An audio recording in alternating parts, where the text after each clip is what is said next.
Hello, this is Jhansi. Welcome to our channel. ఈరోజు మనం చెప్పుకున్న క్యారెక్టర్ ద మోస్ట్ ట్రెండింగ్, దుమ్ము దులిపేస్తున్న character Bhuma from the girl friend. ఈ జనరేషన్ వరకు యాప్ట్ క్యారెక్టర్. మీరు ఆ క్యారెక్టర్ నుంచి ఎంత నేర్చుకోవచ్చు అంతా నేర్చుకోవచ్చు. ఇంకా క్యారెక్టర్ వచ్చేసి భూమా. తన చిన్నప్పుడే తన తల్లి చనిపోతుంది. సో ఇంకా తన ఇష్టాలతో పని లేకుండా వాళ్ళ నాన్న ఇష్ట ప్రకారమే బ్రతకాల్సి వస్తుంది. ఏదో స్టడీస్ పేరు చెప్పి తను బయటకు వచ్చేస్తుంది. బయటకు వచ్చేసాక తనకు నచ్చినట్టు ఉండొచ్చు, నచ్చినవన్నీ చేసుకోవచ్చు అని తను అనుకుంటుంది. కానీ తనకున్న అమాయకత్వంతో తనకు తెలియకుండానే ఇంకో రిలేషన్లోకి వెళ్ళిపోతుంది అనమాట. కథ మళ్ళీ మొదటికే. వాళ్ళ నాన్న పాజిటివ్ మాటలు భరించలేక, వాళ్ళ నాన్న చెప్పినట్టు వినలేక బయటకు వచ్చేసిన తను అంతకు మించిన టాక్సిక్ బాయ్ ఫ్రెండ్తో రిలేషన్లో ఉంటుంది. తను ఎటు తేల్చుకోవాలని తెలియని అయోమయ స్థితిలో ఉండిపోతుంది పాపం. ఇక్కడి వరకు అందరు అమ్మాయిలు కదా నార్మలే, కానీ అందరు అమ్మాయిలే ఎగ్జిస్ట్ అవుతూ ఉంటే భూమా ఎందుకు ఇంత స్పెషల్ క్యారెక్టర్ అవుతుంది?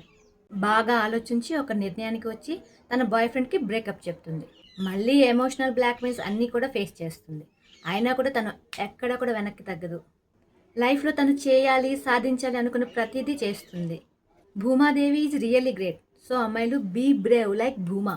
ఎన్ని ఇయర్స్ అని ఇంట్లో పేరెంట్స్కి నచ్చినట్టు, హస్బెండ్కి నచ్చినట్టు, బాయ్ ఫ్రెండ్కి నచ్చినట్టు, వాళ్ళకి నచ్చినట్టు, వీళ్ళకి నచ్చినట్టు. మనకి ఏమి ఇష్టాలు ఉండవా? మనకి నచ్చినట్టు ఉండమా మనము? సో ప్రతి ఒక్కరు మన మనసుకి నచ్చినట్టు ఉండండి.